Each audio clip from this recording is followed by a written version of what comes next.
Christian Busch, thank you so much for joining us. Author of the Serendipity Mindset and director of NYU Global Economy Program, professor of economics at LSE. Is that correct? Yeah, delighted to be here. Thank you. What a title. I had to check my notes to make sure I got it all in the right order. So welcome to the 101st interview series. We are hugely grateful that you joined us. And I guess to kick us off, my first question is who's Christian Busch? That's a great question. I love it. And it's really something I would trace it back to my time in high school where, I was this kind of rebellious teenager, kicked out of school, had to repeat a year, completely unruly. And then I had a kind of car crash, near-death experience type moment. And it put me on this intense search for meaning, trying to figure out what is life all about? What can we do with life? And I started reading Viktor Frankl's Man's Search for Meaning, which is highly recommended, by the way. And, it made me realize what I enjoy doing the most is connecting people, connecting ideas, connecting dots, and trying to figure out, how can I kind of in a way, develop potentiality and help people make their ideas happen. And so it started out as a community builder, then went more and more into social entrepreneurship, and then now kind of really got excited about serendipity because it's been in my own life the key driving force of how my life happened essentially, but also I've seen the most successful purpose-driven people around me have in common that they all somehow intuitively cultivate serendipity. They see something in the unexpected and then turn it into positive outcomes. So that's kind of the passion at the moment, to really understand how do we essentially cultivate serendipity, but also how do we take that into institutions, into companies, and scale that up. Amazing. I love that. Thanks for sharing. I've got two questions, but I think for the sake of, for those listening, could you give me your definition? I mean, I read your book, and absolutely loved it. But could you give me your definition of serendipity? And then I'll go to my second question. Yeah. Well, I see it really in contrast to blind luck. So blind luck is this kind of luck which, we can't really influence. It just happens to us, like being born into a loving family. To the best of my knowledge, there's no way to influence that in some way or the other from our perspective. But then serendipity really being about that smart luck. That's all about spotting and connecting dots. It's essentially that kind of unexpected good luck that comes from our own decisions and how we act on a particular moment that is kind of unexpected. And so, the quintessential moment, I guess, is imagine being in a coffee shop and, if you have erratic hand movements like I do, you spill a coffee over the person next to you. And, now you have two options, right? Option number one is you just say, oh my God, I'm so sorry. Here's a napkin. You walk outside and you think, I sense that connection. Maybe I should have talked with that person. And option number two is you sense that connection, but you're kind of saying, okay, well, hey, I'm so sorry. I was in my head, but X, Y, Z, you start a conversation and that person turns out to be your love of your life or your next business partner or so on. And so I guess we can all trace back those situations in our life that were unexpected, but we either acted on them or we didn't. And so serendipity is really about that kind of like moment of connecting the dots, but also the kind of process essentially of seeing it and then doing something with it. Amazing. That's awesome.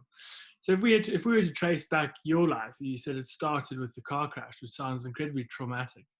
And my question is, how did you, that seems like a real turning point in your life. And at that point, were you aware of the sort of need to connect the dots, or is it backwards?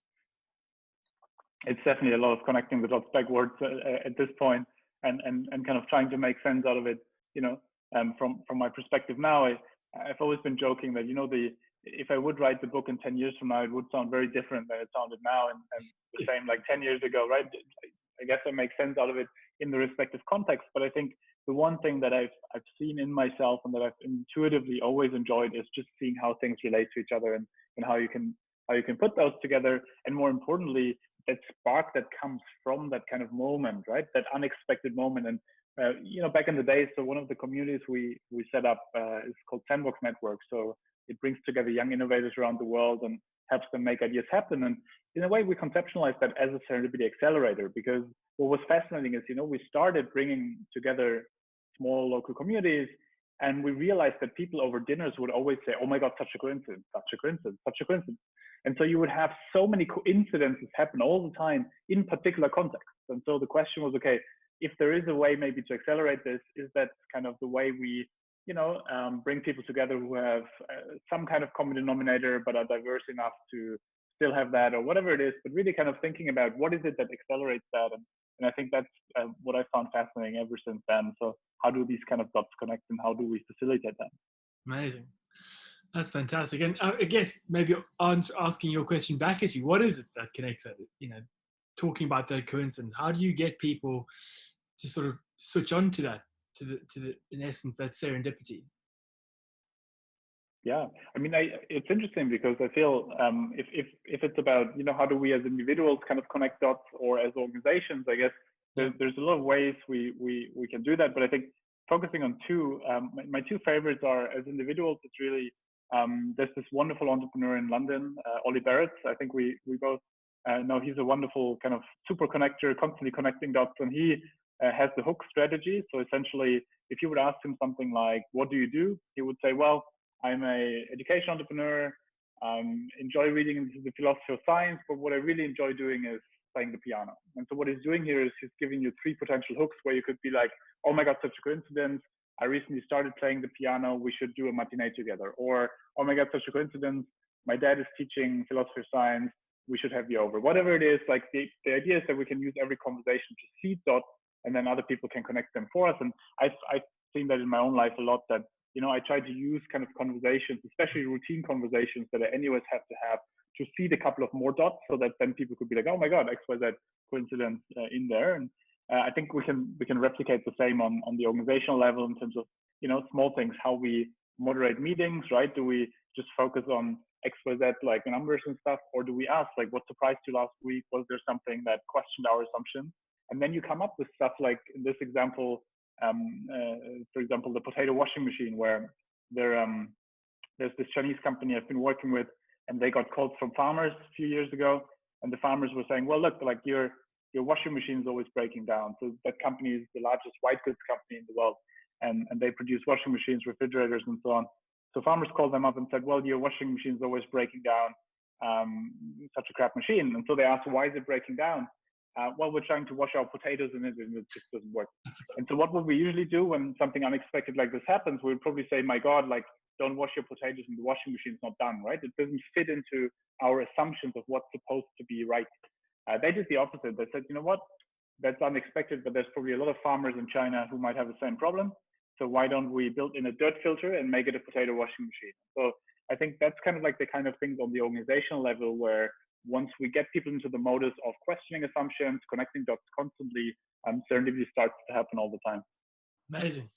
I love that example. I remember hearing about you speak about that example before, and in your book, and it's such, I mean, respectfully, such a bizarre example, but brilliant, because in essence, that is, as you define, serendipity. And I'm conscious, if we could just wind back a couple of steps, you speak about sort of your childhood and the trigger event, the car crash turned your trajectory. What did that trajectory look like? Where did you go to next as a young man? Well, I mean, I had a pretty bad high school certificate. My grades were extremely subpar. I remember the last year of high school, I tried to scramble everything together I could, running for like high school speaker and all these kind of different like additional kind of things you could do to like make the CV look relatively okay. I remember, sending over 40 applications, and it was still in that time, when you actually had to go to the post office to like hand in like letters. So Yeah. it was a lot of letters I had to send. And then a few universities kind of fortunately gave me a chance. One kind of regional one that had an international program, and I loved it because it was an excuse to go to Mexico and Russia and like kind of do the extreme kind of thing and try things out.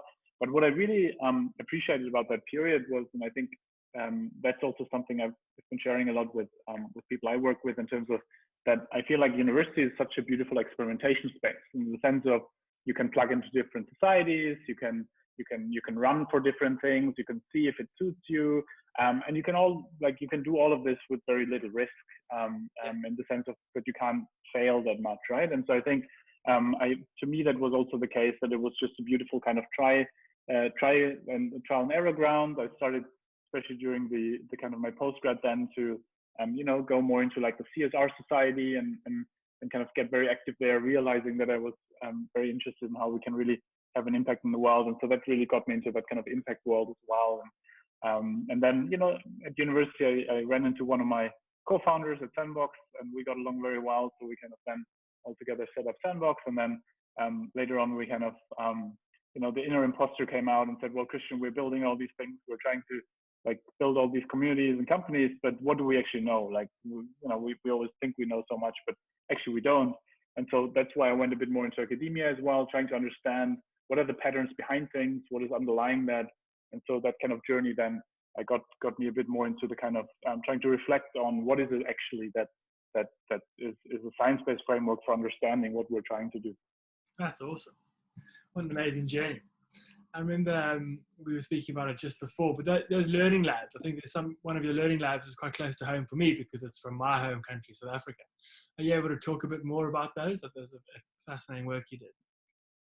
Yeah, that's actually, so that organization, Reconstructed Living Labs, which is based in the Cape Flats in Cape Town and scales across the world, into over 20 locations and reaches hundreds of thousands of people. That's essentially people who came out of one of the most impoverished areas in the world.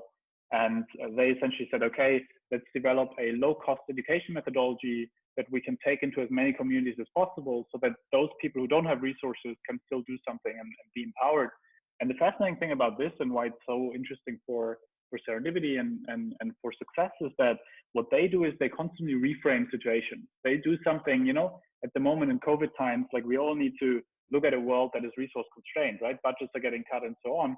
And so they do that intuitively. And I think there's a lot to learn from how they do it in terms of when they go into a new community, instead of asking, what do you need? Instead of thinking about resources first, they say, what is already here and how can we make the best out of it? There's an old garage, fantastic, that could be a training center. There's a former drug dealer, fantastic. That person will have a lot of social capital. That person will be very resourceful. And so if we can turn them into a teacher, we'll have a lot of legitimacy in the local community because that's the kind of person who defines what's cool, right? And so it becomes cool now to be a teacher. And so they use things such as a budget approach where if you would ask, let's say you organize an event and you say, usually you would put in a budget proposal and you would say, I need 5 chairs for my event. They would always want you to run through a couple of questions saying, okay, do you really need those chairs or can people sit on the floor? Can they sit on the bench? If you really need the chairs, the restaurant next door, do they maybe have the chairs or does your neighbor have chairs? So really, are they around maybe somewhere where you haven't really thought they might be? And only if you answer no to all these, then you're allowed to actually put a budget request in. And so what that does is it makes, everyone rethink that we've been kind of applying that to think about being a bank. And let's say the traditional approach is you just, when you face kind of like constraints, like at the moment, you're cutting jobs, right? You're just saying, if I'm a bank, I'm closing down an office and I'm firing the people who are the cashiers because we don't need them. We have machines now. Well, you know what? You could also say, how do we make the best out of that? So maybe the cashier could be an amazing financial trainer and the old office could be a financial training center. And so by reframing what is already here and making the best out of it, it not only potentially kind of saves organizations, but it also leads to real amazing innovation. And a lot of that is serendipity. That's incredible. Just thinking about that point in itself, utilizing the resources you have is one of my questions is going to be, how have you managed with limited resources? And that is it. You actually identify what you really need. And those systems must be hard to apply, but once right, I'm sure the growth is phenomenal. On that point, have you, now in COVID, I guess is the most prevalent time, have you helped any businesses with that sort of scenario? Those looking at, looking to lighten the load, so to speak, like the cashier example. Have you come into contact with anyone that you've had these conversations with, or? Yeah, and that's one of the fascinating things, I feel, the shift over the last 1.5 years, because before that, serendipity was something that is kind of beautiful, that helps us, in up to 50% of innovations and inventions like Viagra or, the things we talked about. That's a great story. Right? Like all these things are serendipitous, right? Maybe the way we find our love partner, the way we find our business partner, all these things a lot of times are serendipitous. But that's almost kind of like it changes our life to the better, but it's not necessarily out of necessity. And at the moment, we see a lot of serendipity out of necessity, because if you are a brewery that is fighting for survival because you can't sell your alcohol to restaurants anymore, now you have to pivot, right? You have to think about, okay, maybe we can use our alcohol to produce hand sanitizer. Yeah. And so they turn into a hand sanitizer company. And so what I've seen with the people I work with is that there's a huge shift towards necessity-based kind of serendipity. And that's what I'm very excited about, that kind of question of how do we develop training programs within companies? How do we develop curricula within high schools and universities that essentially bring in that life skill of cultivating serendipity as the one way to really see uncertainty not as a threat, but as an ally, because you essentially in every situation then see something where you could reframe and where you could do more with. It's fascinating. I mean, on that, on the brewery, I recently read that Brewdog. Are you familiar with Brewdog, the Scottish beer? I've seen that they've pivoted now and they've gone to the Scottish MPs and said we can do vaccinations in our pubs. They've got massive fridges, they've got the space, they've got big halls where people can be socially distant, and the staff. And I thought that was a brilliant example. That's fascinating, Christian. Thanks for sharing. I mean, just on that, I think for context, for those who haven't read the book, you've got some really nice sort of stories around, we mentioned Viagra, the Post-it notes, brilliant too, Could you want to explain that story and how it connects with serendipity? Yeah, it's absolutely. It's one of my favorites as well, where essentially a couple of decades ago, a couple of researchers, were kind of giving people medication against angina, and they realized that there was some kind of movement happening in male participants' trousers. And what would we usually do? We would probably say, my God, that's embarrassing. That's something we have to either like ignore it, or we have to find a quote unquote better way to cure angina without having people have an erection. They did the opposite. They said, you know what, that's unexpected, but there's probably a lot of men in the world who might have a problem in that department. So why don't we essentially focus on developing medication around that? And that's how serendipitously Viagra evolved.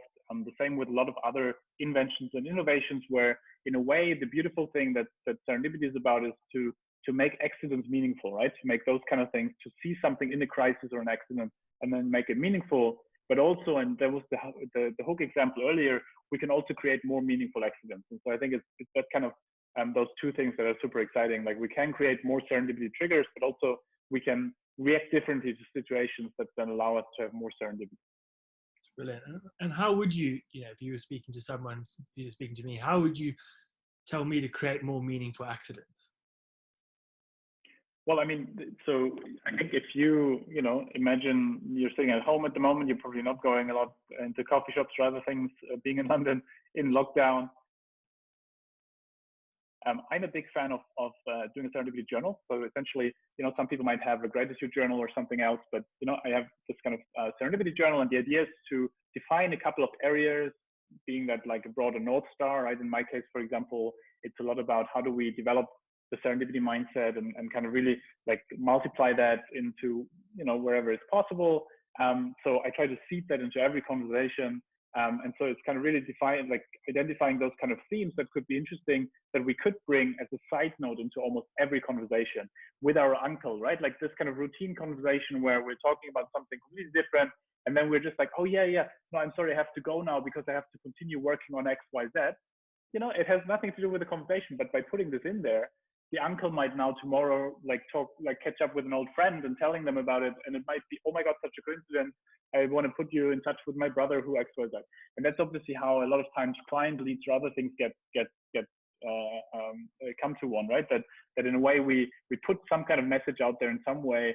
And I think the beautiful thing about doing a serendipity journal is to really organize our thinking about what are these themes I want to bring into conversations, what are these themes that I want to put out there in different ways, but also then really thinking about what are the things that hold me back. Because I think one of the things that I've seen a lot in my work, especially with people, this old saying that the problem with the world is that the smartest people or the most thoughtful people, they're the ones holding back the most, right? Because they know we can't know everything.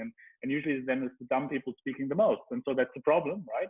But also it means that a lot of times we hold each other back a lot if we're thinking too much about the world and implications and what could be and X, Y, Z, versus actually acting on something. And so what I found interesting with this serendipity journal is to say, hey, how do we essentially, what are the incidences of serendipity in my life where I acted to an unexpected moment and I was really happy about that? So did I, in a coffee shop, when I spilled that coffee, did do something with it? What was it about it? How can I do more of this?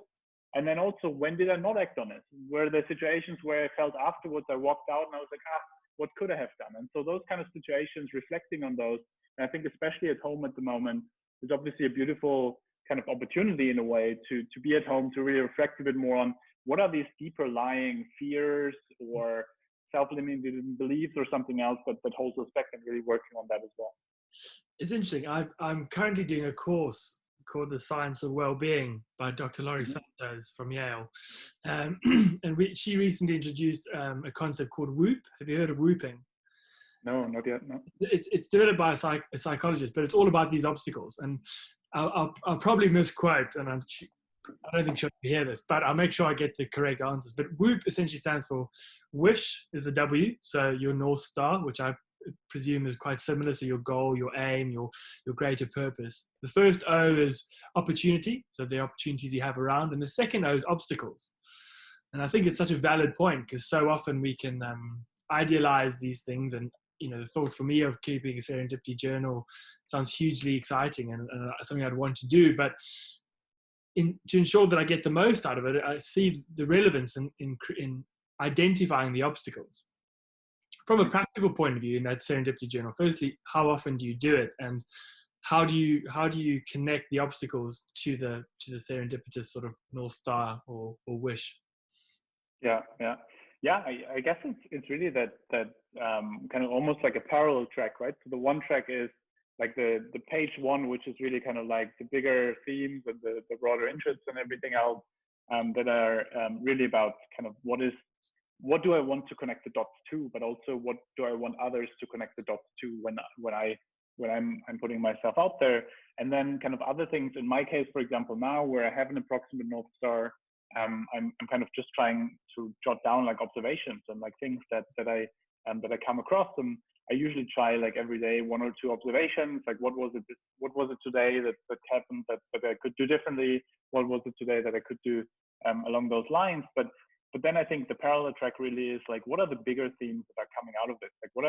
Like in my case, for example, I've always been relatively self-confident. I've always been relatively kind of like self-driven and so on, but also constantly have this imposter kind of like coming, imposter syndrome kind of like coming back up. And so it's really kind of like one thing it has helped me identify is really saying, okay, maybe that is the kind of conversation I want to have with people to figure out how to overcome these deeper lying themes. And so that's kind of almost like the parallel track then in the journal, to say these are the underlying deeper things, and that's things I can do about it, and those are the other things. And that's like the exercises in the book are all about this, essentially, to say how do we essentially work on the more tactical things, like what are things I can do to have more serendipity, but also what are ways to overcome biases and really kind of work along this. And so especially kind of things around imposter syndrome and stuff, but also functional fixedness, like how do we not only use the same tools for all the things we're doing, and related things.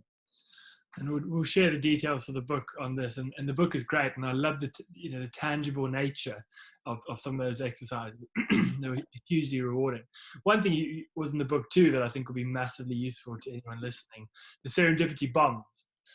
And now more than ever, as you say, are sitting in my flat in London, I can't exactly get to the coffee shop to knock over someone's coffee. Not that it needs to knock over coffee, but the point is, there's a really interesting story around serendipity bombs and was using LinkedIn in mails and regular mails.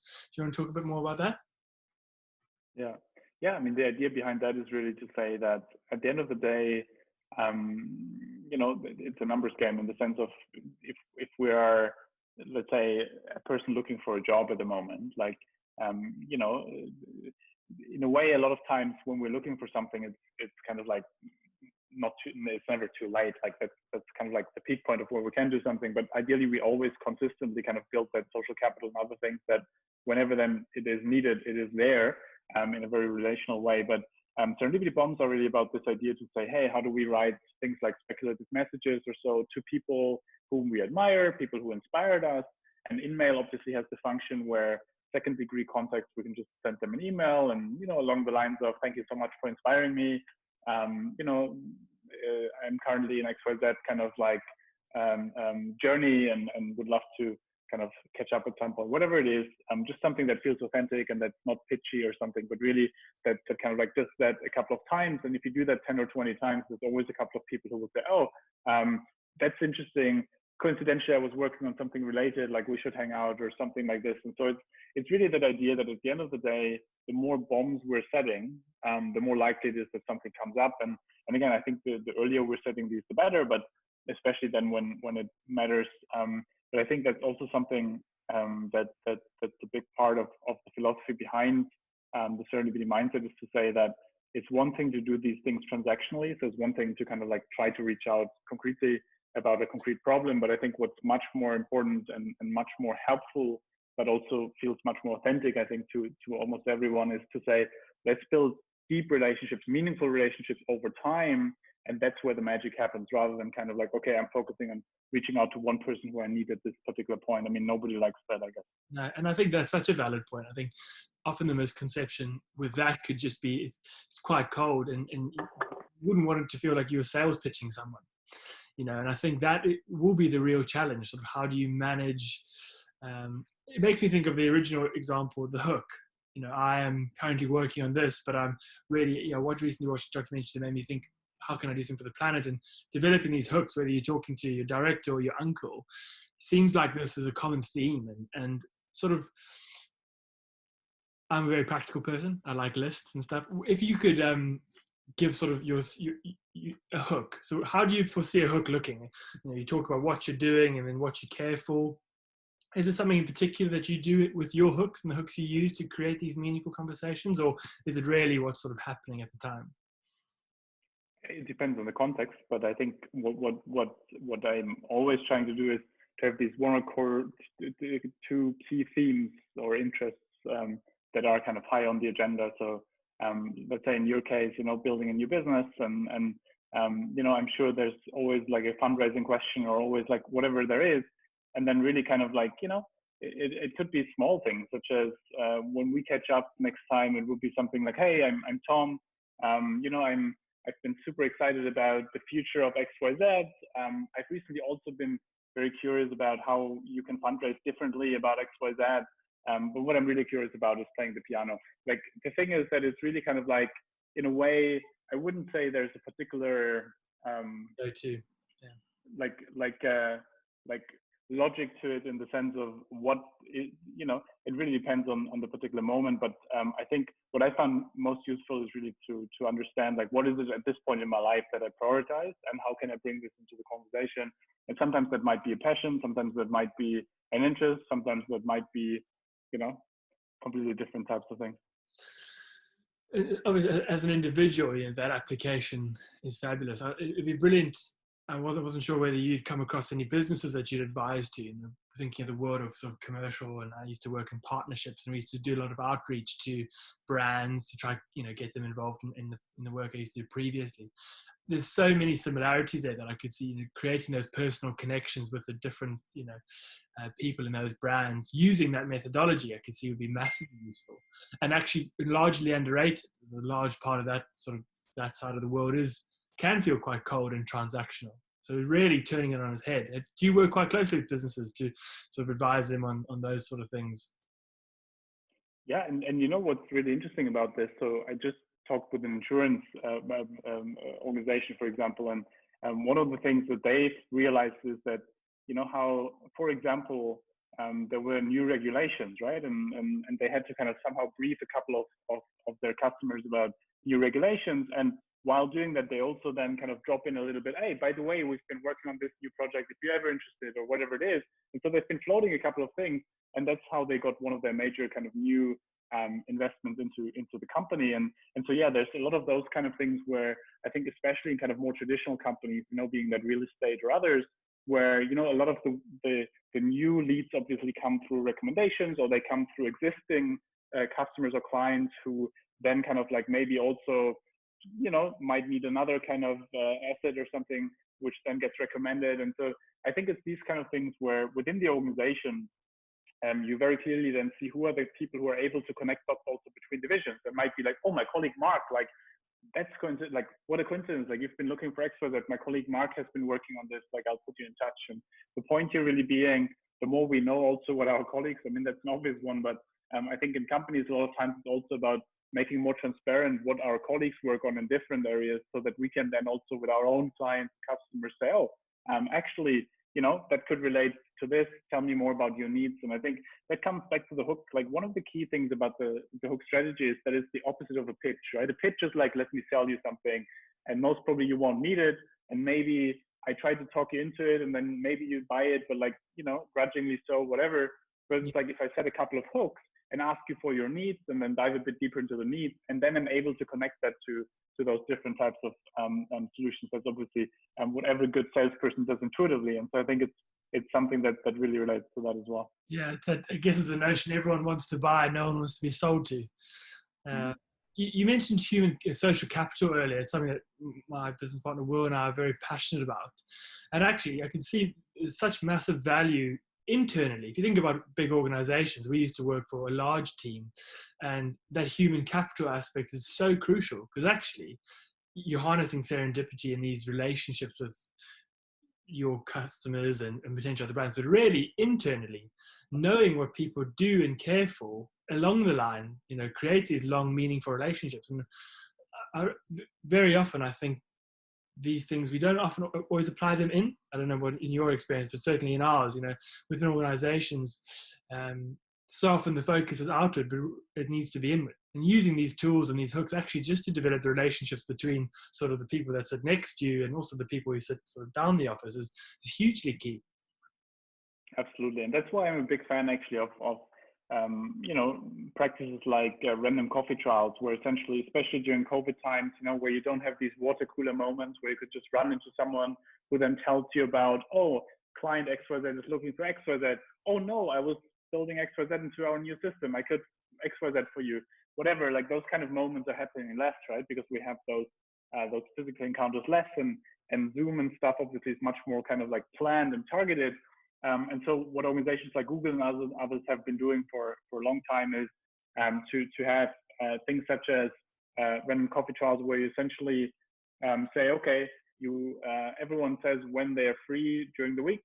Everyone says, okay, here's an hour I can spare, and then they get randomly mixed with someone else in the company, and then they grab a coffee essentially, and maybe they get an inspiring prompt or something. But the key point here is that, in a way, it not only is about creating serendipity in the process, but also kind of it overcomes this feeling of being disconnected from the organization. Because if you just work with the same team of 4 people, let's say, like all the time, and then you're externally focused, then obviously you don't have any feeling for the whole company left in terms of, you know, but it's like if you constantly interact with people within the company, especially people you don't know yet, that's obviously where a lot of magic can happen. And so I'm a big fan of those kind of practices that allow us to have more of that. Yeah, and I guess, you know, now more than ever, that is the case. I mean, we were all victims of it in the office, of just working quite in a siloed team, but then actually, you know, forcing, and obviously it's enjoyable because we all like coffee, but it's, you know, it's a fabulous idea, and getting people sort of outside of themselves. Everyone walks away after a conversation feeling good. And that was my big takeaway from your book. You know, the lessons were great and there was so much tangibility, but the importance of harnessing social connection is what you're talking about. You know, it's the togetherness and the openness to harness that. So you know, my biggest learning came from South Africa is I sat in a tube and no one spoke to each other. But in South Africa, as I'm sure you've noticed, it's quite hard to get people not to talk to you. So, you know, the difference is, but actually encouraging that conversation. I was listening to something recently, and they were talking about social research they did in I think it was in New York, about the subway and people not talking to each other in the subway. And basically they went to the subway operator and they said that we want to do some research on whether people want to talk to each other. And essentially, you know, what they said was, they pitched to, can we create a noisy train? You know, you have the quiet trains where you don't talk. Do you want to create a noisy train? And ultimately, when people had the option to vote and that was possible, that's what they voted for. However, more people knew the quiet train and therefore always associated the train with quietness. But give people the opportunity to connect, and they want to connect. And that's why those random coffee trials are fabulous. Well, and that's a great example. And I think, you know, it also makes me think, I mean, one of the things that I think is extremely interesting for, especially for closet introverts like myself, you know, people who, like, I enjoy giving a big speech and then I hide in the bathroom because I don't want to, you know, or literally have to refill my energy before I can then again go out and speak with people individually. And one of the things there is that, you know, this idea that a lot of times serendipity, you know, extroverts have kind of some kind of advantage a lot of times, right, in terms of how they interact, how they keep in touch with more people and so on. But actually, there's a huge space for introverts also, because a lot of serendipity comes from silent sources, right? From like reading a book, watching a movie. If you change the street and you walk another street to work and you see something in the window. I mean, I talked with someone a few days ago who got his new podcast idea from going into like an old bookstore and seeing a cover and thinking, oh, like we haven't talked about this in 300 years. Like maybe we should talk about this again. And, you know, these kind of things where serendipity both being like, it can come from calm sources. The introverts have an edge potentially if they are reflective, but also be that a lot of times serendipity is about teamwork, right? Where a lot of times extroverts need an introvert type person who makes them helps them make sense out of things, or, you know, complements them in that. So I think there's a big role for introverts to play. And I'm a big fan actually of doing small things like, you know, for example, going to an event and speaking at the beginning with a host and telling them about an idea so that they then become our ambassador for the idea versus us having to speak with everyone about it. And those kind of small things that as an introvert then help us to in a way have also our own serendipity, even if we don't feel comfortable being out there all the time. It's brilliant. That was one of my questions to you actually, was how do you apply, a couple of questions about serendipity. How do you apply serendipity if you don't feel like you're the person who has the confidence to go up to someone? But it's a really, really great example, and, you know, creating those comfort zones to then sort of explain your idea or whatever is a really, really nice way to create that amplification of thought and people. Another question I have just about people. Coming from South Africa, I mean, you've spent some time there, you understand the poverty. There's a question around serendipity and the mindset and how it can help those with limited resources. How do you create serendipity under pressure without the time to think about serendipity? What would be your thoughts on that? Yeah, well, it's interesting because I think we also see that a lot here at the moment, that, you know, we're shifting a lot towards necessity-based serendipity, right? In terms of the brewery I mentioned who turns into a hand sanitizer company, that's serendipity that is based out of necessity. It's not that anyone could you know, had a lot of time to think about it. And I think the same in those contexts. I mean, I will never forget the first time I went to Kenya and South Africa. I asked the locals, so what is one thing I as the white guy coming into your context should never ask you? And the response was essentially, don't ask us what we need. Because if you ask us what we need, you put us into the role of the victim, of the beneficiary, of someone who needs something from you. So you build an asymmetry into that. Versus if you ask us what is already here, what can we do together, we start from the same level, and then we can still talk about resources and things later on.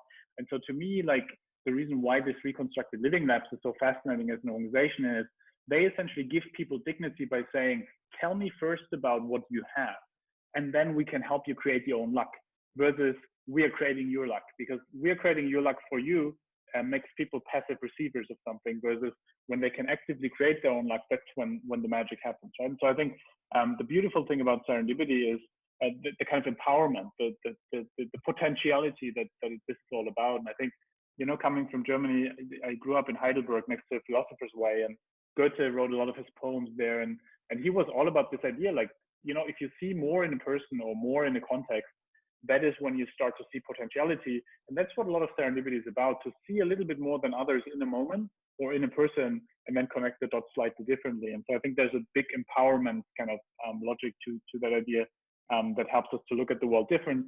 And I think that's particularly important in resource constrained environments. Amazing. No, that's incredible. And it's you know, going back to what we were saying earlier about the learning labs, it's fascinating to see how that worked so successfully. So not only was that a construct that you sort of figured out, but actually then created the system around the budgeting and the chairs example that worked so successfully. And I think very often people and businesses can overcomplicate things and layer on layer on layer on layer. And actually, it sounds like that model can be so applicable to businesses, to actually simplify and go, what do we have? You know, these are the cashiers we have. These are the people we have. How can we create the most of it? That's awesome. I guess I'm conscious of time. I don't want to take up too much of your time. If we could look at obviously 2021, hopefully we start seeing the end of a pandemic. But for the foreseeable, it will still be quite challenging. If you were to give a piece of advice to an individual and a piece of advice to a business managing lockdown and a pandemic, what would it be? For individuals, definitely this idea that Viktor Frankl kind of brought into our lives, which is this idea that we cannot always choose the situation we're in, but we can always choose our response to it. And so, I had COVID early on last year, severe one. I couldn't really breathe. Like, it was a really rough period. And I reread Viktor Frankl, and Viktor Frankl had this beautiful kind of notion, right, that when he was in a concentration camp, there was still this idea that you could still, even if you could die any second, any minute, you could still talk with another prisoner, and that would give you some kind of meaning, right? Because you make the other person feel good. I've seen that during COVID, right? If you have an elderly neighbor or something, you can still, like, you can bring them some of your produce when you go shopping, and like, there's small things we can do that still make it worthwhile to wake up, even if we feel, oh my God, like this is so draining. And I think we all go through this at the moment, that it is very draining, right? It's a very draining situation, but also it's a situation where we can find quote unquote new meaning in the situation and redefine a lot of things. And so I think it's really urging, and that comes back to the Serendipity Journal, to really think about what is my kind of like, what is the inner, like, authentic kind of like drive, or what is there that I'm really curious about to explore more, and how can I bring that more into every area of my life, into every conversation in some kind of way, even with like father and mother, like, like bringing it in everywhere. It also will redefine relationships in a beautiful way. I think for organizations, one of the things that I've seen to be very useful is that usually organizations, they kind of try to develop their strategies and business plans and things that are exactly mapped out. And then it's seen as a kind of negative thing or an imperfection if, like, something like the potato washing machine kind of thing comes up, because you're like, oh, we didn't plan this, so it's a fault in our planning and XYZ. And so in companies, imagine you're in a marketing department and you had the whole marketing plan laid out, and now someone tells you, nah, people actually want something completely different at the moment. Usually in a company, you discard that a lot of times, right? Because you're like, no, I want to focus on what we really wanted to do and XYZ. And so I'm a big fan of small behavioral shifts in even like in team meetings, and like, starting on a small level, around, asking different types of questions, such as what surprised you last week, or bringing in things such as project funerals, or postmortems, where essentially the idea here is that you say, okay, usually in a company, when things don't work out, right, especially in moments like at the moment where, a lot of the kind of planning just doesn't work, and we have to constantly iterate and experiment. And when something doesn't work, we usually kind of try to hide that away. We don't want to be the loser who messed something up, or who wasn't able to achieve X, Y, Z. But actually, we learn the most from things that don't work. And so the idea here is to say, whenever something doesn't work, the person who's responsible for it presents it to people from other departments or from other divisions. And essentially, it's not about celebrating failure, but it's about celebrating the learning from what didn't work. And so the idea here is, in this one example, that was a couple of years ago, where in one of those companies, they produced a window frame, and the idea was that it wouldn't reflect the light. And it's an amazing technology, but they realized that the market wasn't big enough for that kind of window frame. So they laid it to rest. They said, we learned that next time we'll try to understand the market a bit better. Now, someone in the audience goes, hey, have you considered what this would mean for solar? Have you considered what this would mean if you put this amazing technology into a solar context, how much energy it could absorb? And that is how, quote unquote, coincidentally, part of their solar division emerged. Again, it was because they developed a practice that allowed people to look out for those things that could be connected, and allows them to connect the dots. And I think in times like at the moment, that's literally one of the few ways that can help us to survive. It's not only about thriving anymore, it's about actually surviving. That's amazing. It's a really, really nice segue, well, not segue, but it's a really nice ending to sort of to this concept, and how really simple it can be to encourage it.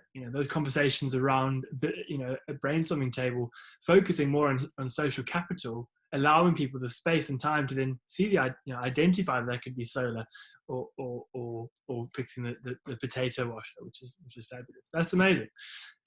And thank you so much for sharing. I'm conscious, just to wrap it up, what has 2021 got in store for Christian Busch? Mostly, I mean, I feel, my life over the last 10 years has focused a lot on the cultivation of serendipity, writing about it, learning about it, and kind of bringing it out into the world. And I feel this year is really about, I'd love to bring it into as many education systems, into as many companies, into as many universities as possible. And so that's also an open call for collaboration, that I'm extremely open for collaborations around how do we essentially multiply that mindset. I've seen that as a major way to really turn uncertainty from a threat into an ally. And so I'm extremely passionate about that question of how do we scale that up? How do we make sure that, I think in a time where a lot of people feel extremely tense and anxious, how do we essentially at least turn some of this into some kind of energy that we can channel towards hopefully a more hopeful future. And as you say, now more than ever, pointing to take hold of that uncertainty and create something. I mean, that's something that as a company we are incredibly passionate about too, and I've no doubt we'll connect some more dots sort of going forward. But how can people listening, who engage with you, how can they follow you? How can they stay in touch and see what you're doing and see, how they can help? The easiest might be on Twitter, which is at Chris Serendip. I'm also, the homepage is theserendipitymindset.com. Those are probably the two easiest ways to keep in touch. And I'm looking forward to continuing the conversation. And thank you so much, Tom, for your wonderful energy and thoughtful questions and all the things you're doing. It's been a real delight to catch up.